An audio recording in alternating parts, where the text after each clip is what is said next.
ఈ భూమి మీదే మొదటి శివాలయం. మానవ పురుషాంగం ఆకారంలో శివలింగం. 6 నెలలకోసారి నేరుగా మూల విరాట్టం తాకే సూర్యకిరణాలు. అది కూడా మనం రెగ్యులర్గా వెళ్ళే ఒక పుణ్యక్షేత్రం దగ్గరలో. Hello friends, welcome back to my YouTube channel. Present నేనున్నది గుడిమల్లం టెంపుల్. ఈ టెంపుల్ డీటెయిల్స్ అన్నీ వీడియోలో చెప్తా, ఎక్కడ స్కిప్ చేయకుండా లాస్ట్ వరకు చూడండి. ఈ టెంపుల్ తిరుపతి నుంచి ఒక 20 కిలోమీటర్ల దూరంలో ఉంటుంది. మనం జనరల్గా ఆర్టికల్స్ ఏం చదివినా జస్ట్ 13-14 అనే ఉంటుంది, కానీ ట్రావెల్ చేస్తే ఒక 20 కిలోమీటర్స్ దూరం ఉంది. సో నేనైతే ఒక బైక్ రెంట్కి తీసుకొని జర్నీ చేశాను. పబ్లిక్ ట్రాన్స్పోర్ట్ అంతగా లేదు. సో మీరు ఏదైనా ఒక వెహికల్ మాట్లాడుకొని ఇక్కడికి రావాల్సి ఉంటుంది. రెగ్యులర్గా ఆటోలు, క్యాబ్స్ అందుబాటులో ఉన్నాయి తిరుపతి నుంచి. ఏదో ఒకటి మీ బడ్జెట్లో సూటబుల్ సెట్ చేసుకొని ఇక్కడికి వచ్చేయచ్చు.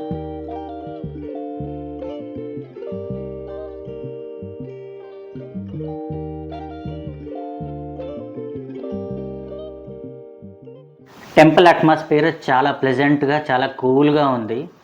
ఎంట్రన్స్లోనే ఒక పెద్ద వృషభ వాహనం, శివుడి వాహనం వృషభం కదా, ఇట్లా పెద్ద వృషభ వాహనం చాలా పెద్దదిగా ఉంది.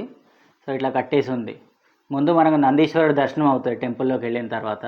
ఆ తర్వాతే స్వామివారి దర్శనం. సో ఇంకా టెంపుల్లోకి ఎంటర్ అయిన తర్వాత లెఫ్ట్ సైడ్ ఈ టెంపుల్కి సంబంధించిన హిస్టరీ అంతా ఇట్లా బోర్డులో డిస్ప్లే చేశారు. టెంపుల్ ఎప్పుడు స్టార్ట్ అయింది, ఆ మూల విరాట్ ఎవరు, ఏమేమి టెంపుల్స్ ఉన్నాయి లోపల అనేది ఒక చిన్న డిస్ప్లే బోర్డు ఉంది. ఈ టెంపుల్లో విశేషం ఏంటంటే, మనం దక్షిణం వైపు నుంచి టెంపుల్లోకి ఎంటర్ అవుతాం. దక్షిణం వైపు నుంచి ఎంటర్ అయ్యి పడమర వైపుకి వెళ్ళి మళ్ళీ ముందు వైపు తూర్పుకి వచ్చి, ఆ తూర్పు అయిన ధ్వజస్తంభం ఉంటుంది. ఆ ధ్వజస్తంభం ముందే ఒక కిటికీ ఉంటుంది. అందులోంచే సూర్యకిరణాలు లోపలికి వస్తాయి. సో అట్లా మొత్తం ఒక ప్రదక్షిణం అయిన తర్వాత టెంపుల్లోకి వెళ్తాం.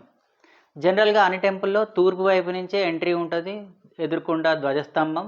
ఆ ధ్వజస్తంభం వెనకాల మూల విరాట్ ఉంటారు కదా. సో మనకు ఒక ప్రదక్షిణం పూర్తయిన తర్వాతే టెంపుల్లోకి ఎంటర్ అవుతాం. అది ఈ టెంపుల్ స్పెషాలిటీ. మీకు ఇక్కడ కనిపించేది సూర్య దేవాలయం. దేశంలో ఇదే తొలి సూర్య దేవాలయం అని కూడా చెప్తారు. ఆ తర్వాత ఇక్కడ వినాయకుడు, అట్లాగే ఆనందవల్లి, సుబ్రహ్మణ్యేశ్వర స్వామి, ఇట్లా మిగతా దేవాలయాలు కూడా ఉన్నాయి. సో మనం ఇప్పుడైతే సగం ప్రదక్షిణ పూర్తి చేసాము. ఇక్కడ ధ్వజస్తంభం ఉంది. ఈ ధ్వజస్తంభం చుట్టూ ఇట్లా మెట్ల కట్టారు కదా. ఇది ఎందుకు అంటే ఇక్కడ కుంభాభిషేకం జరుగుతుంది. నేను వచ్చినప్పుడు ఆ కుంభాభిషేకం చేయడం కోసం ధ్వజస్తంభానికి ఇట్లా మెట్లలాగా కట్టారు, జస్ట్ టెంపరీగా.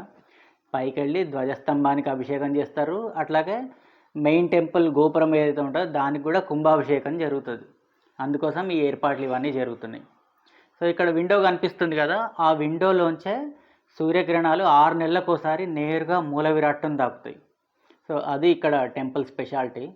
సో నేను అక్కడ ఆల్రెడీ ఇక్కడ ఒక 2 ఉన్నారు. సో నేను యాక్చువల్గా ఇదే ఎంట్రీ ఏమో అనుకున్నా, కానీ అది కాదంట. సో వాళ్ళు ఏం చెప్పారో చూద్దాం. ఇది మెయిన్, ఇదేనా మెయిన్ టెంపుల్?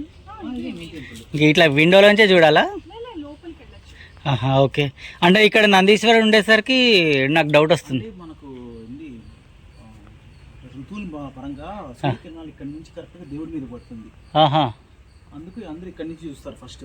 ఓకే. ఇక్కడ నుంచి చూసిన తర్వాత మళ్ళీ లోపలికి వెళ్ళి దర్శనం చేసుకుంటారు. దాని విశేషం అది. యాక్చువల్లీ దేవుడు కిందకుంటాడు గుళ్ళో. మీరు వెళ్ళి చూసారంటే మీకు అర్థమవుతుంది. Okay okay, thank you for the information.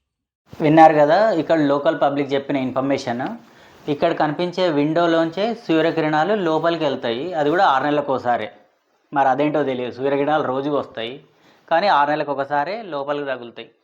And లోపల శివలింగం 5 అడుగుల ఎత్తుంటుంది. కొంత భాగం భూమి లోపలికి ఉంటుంది.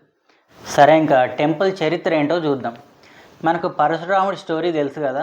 ఒకసారి ఆయన తన తండ్రి కోరిక మేరకు ఆయన తల్లిని చంపేయాల్సి వస్తుంది. అప్పుడు ఆయనకు మాతృహత్యా దోషం, స్త్రీ హత్యా దోషం కూడా పట్టుకుంటాయి. అందుకని ఆయన ఒక శివలింగాన్ని పూజ చేసి ఆ దోషాన్ని పోగొట్టుకోవాలనుకుంటాడు. సో ఆయన వెతుకుతూ ఉంటే ఇక్కడ ఈ శివలింగం ఆయనకు కనిపిస్తుంది. సో ఈ శివలింగాన్ని రోజు అర్చన చేస్తూ ఉంటాడు.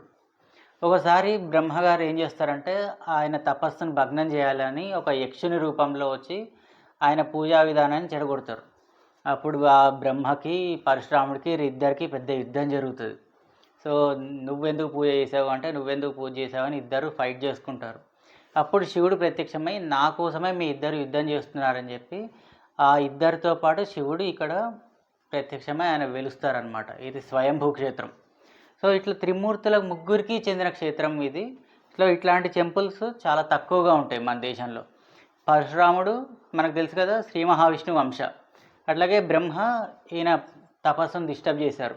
శివుడు యాజ్ యూజువల్గా వరాలు ఇచ్చే వ్యక్తి. అట్లా ముగ్గురు ఒకే పీఠం మీద వెలిసిన క్షేత్రం ఈ పరశురామ క్షేత్రం. పరశురాముల వారు తపస్సు చేశారు కాబట్టి ఆయన పేరు మీదనే పరశురామ క్షేత్రం అని ఈ టెంపుల్ని పిలుస్తూ ఉంటారు. ఈ టెంపుల్ వెనక భాగాన్ని గజవృష్ణం ఆకారంలో డిజైన్ చేశారు. గజవృష్ణం అంటే ఏనుగు వెనకాల భాగము అని అర్థం. సో ఇక్కడ ఈ సర్కిల్ చూస్తే మీకు అదే ఈజీగా తెలిసిపోతుంది. చూడండి, బ్యాక్ సైడ్ నేను అంతా వీడియో తీశాను. సో ఏనుగు వెనక భాగం గుండ్రంగా ఎట్లయితే ఉంటుందో అలాగే ఈ టెంపుల్ ఉంటుంది. ఇంకా ఈ టెంపుల్లో ప్రధాన దేవతని పురుషాంగం ఆకారంలో డిజైన్ చేశారు. అయినా ఇది స్వయంభూగా వెలిసిన క్షేత్రం. అండ్ పునరుత్పత్తి వ్యవస్థను తప్పుగా చూపించొద్దు, తప్పుడు ఆలోచనతో ఉండొద్దు అని చెప్పి ఇట్లా డిజైన్ చేశారు. అస్సోంలో కామాఖ్య టెంపుల్లో కూడా స్త్రీ రీప్రొడక్టివ్ సిస్టమ్కి పూజలు చేస్తూ ఉంటారు.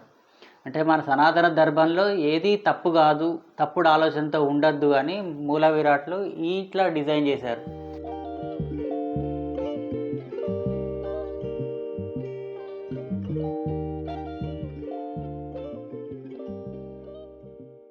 ఇక్కడ కనిపించేది ప్రధాన ఆలయానికి వెళ్ళే దారి. బయట స్తంభాల మీద నాట్య వినాయకుడు, హనుమంతుల వారి శిల్పాలు అయితే చెక్కారు. ఇంకా ఈ టెంపుల్ ఎప్పుడు కన్స్ట్రక్షన్ చేశారనేది ఎగ్జాక్ట్గా ఎక్కడా లేదు. క్రీస్తు పూర్వం 2వ శతాబ్దానికి చెందినదిగా చెప్తారు. తర్వాత పల్లవ రాజులు అభివృద్ధి చేశారు కాబట్టి దీన్ని గుడి పల్లం, తర్వాత మెల్లగా గుడి మల్లంగా అయ్యిందని చెప్తారు. ఇక్కడ కామెడీ ఏంటంటే భూమి మీద మొదటి శివాలయం గురించి చెప్పేటప్పుడు క్రీస్తు పూర్వము అనే పదం వాడాల్సి వస్తుంది.